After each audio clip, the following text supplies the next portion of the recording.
आशिकों के तो पेशाब देखकर भी लोग मुसलमान हो जाते हैं। हम कैसे आशिक रसूल, हम कैसे आशिक रसूल के खुद नमाजी ना हो सके। आशिकों के पेशाब देखकर लोग मुसलमान हो गए।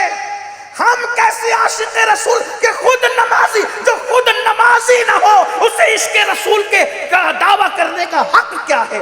आप कहेंगे क्या आशिकों का पेशाब देखकर भी कोई मुसलमान हुआ? हाँ, आओ देखो आशिक किसे कहते हैं। हमारे तो चेहरे देखकर भी लोग नमाजी नहीं होते, हमारे बच्चे खुद नमाजी नहीं, हमारी बीबियां खुद नमाजी नहीं। क्या आशिक रसूल कहलाने का और आशिक अहले बैत कहलाने का हमें हक क्या है? आशिकों के पेशाब देखकर, उनका यूरिन देखकर, उनका कारूरा देखकर लोग मुसलमान हो गए।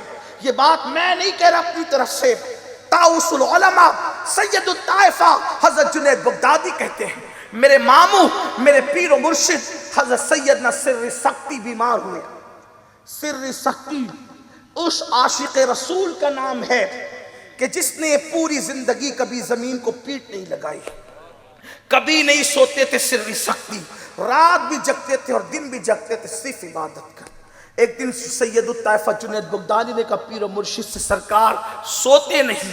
कहने लगे जिसका महबूब जाग रहा हो उस आशिक को सोने का हक क्या है?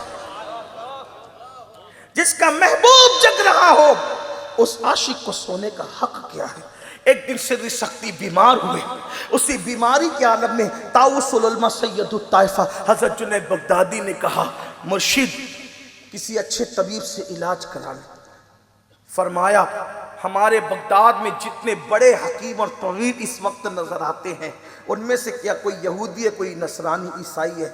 मैं अपना हाथ किसी यहूद और नसरानी के हाथ में नहीं दे सकता। हालांकि कोई नाजायज और हराम न तो, मगर जिनके रुतबे हैं सिवा, उनको सिवा मुश्किल है। मैं अपना हाथ उनके हाथ में नहीं दे सकता, ना उनके पास जाऊंगा ना उनको अपने पास आने दूंगा। हजरत जुनैद बगदादी कहते हैं मैंने अपने पीर का इलाज कराना था। मैं गया तबीब के पास जो था यहूदी या ईसाई।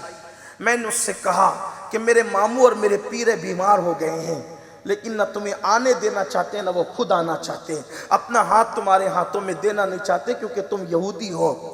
उसने कहा कोई बात नहीं, तुम्हारे मामू तुम्हारे पीर को हमने कभी नहीं देखा, लेकिन मर्ज चेक करने के लिए उनका पेशाब लाना पड़ेगा। आज भी यूरिन चेक करके बीमारी निकाली जाती है, लेकिन मशीनों के जरिए से। उस वक्त के तबीब लोग इतने जो माहिर थे, पेशाब देखकर बीमारी निकाल लेते थे। तो कहा कि पेशाब ले आओ, यूरिन ले आओ ताकि मैं चेक करूं कि बीमारी क्या है। हजरत सिर्र सख्ती का पेशाब लाया गया। उसने पेशाब देख करके कहा ये तो किसी आशिक का पेशाब, ये तो किसी आशिक का पेशाब है। और कहा मुझे उसके पास ले चलो, मैं कलेमा पढ़ के मुसलमान होना चाहता हूं। सिर्री सख्ती का पेशाब देखकर लोग मुसलमान हो गए। अपने चेहरे भी देख लें, हमारे चेहरे भी लगते हैं कि मुसलमान है।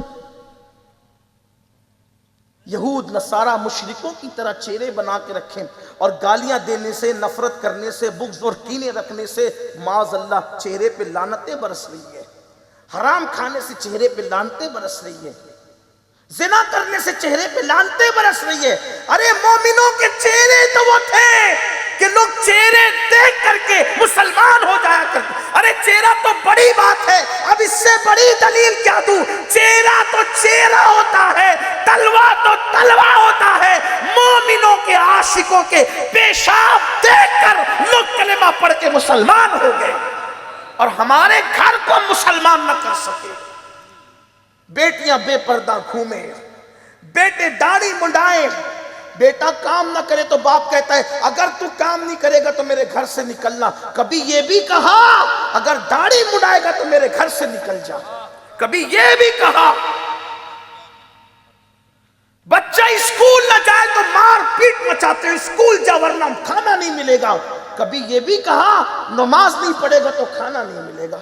माँ सुबह के 6 बजे ठंडी में अपने बच्चे को उठा के कहती है बेटा स्कूल जाओ। कभी सुबह के 6 बजे ठंडी में उठा के ये कहा बेटा पहले नमाज तो पढ़ ले। जो स्कूल को अहमियत दे और नमाज को अहमियत ना दे वो नबी और आले नबी के आशिक कहलाने का उनको हक क्या है? हमने तो दुनिया दुनिया दुनिया سنو، اگر معاذ اللہ کوئی اسکول نہ پڑھے، زیادہ سے زیادہ ان پڑھ جاہل گوار رہ جائے گا، دنیا میں عزت نہ ملے گی۔ لیکن سن لو، اگر تم نے اپنے بچوں کو دیندار نہ بنایا تو نہ دنیا میں عزت ملے گی نہ آخرت میں عزت ملے گی۔ ہم یہ نہیں کہہ رہے ہیں کہ بچوں کو آپ اسکول نہ پڑھاؤ، لیکن اسکول کے لیے اٹھانے والوں پہلے نماز کے لیے بھی اٹھاؤ، اسکول کے لیے مارنے والوں پہلے نماز کے لیے بھی مارو۔ لیکن کیا ہو گیا ہم نے دین کو اہمیت نہیں دی۔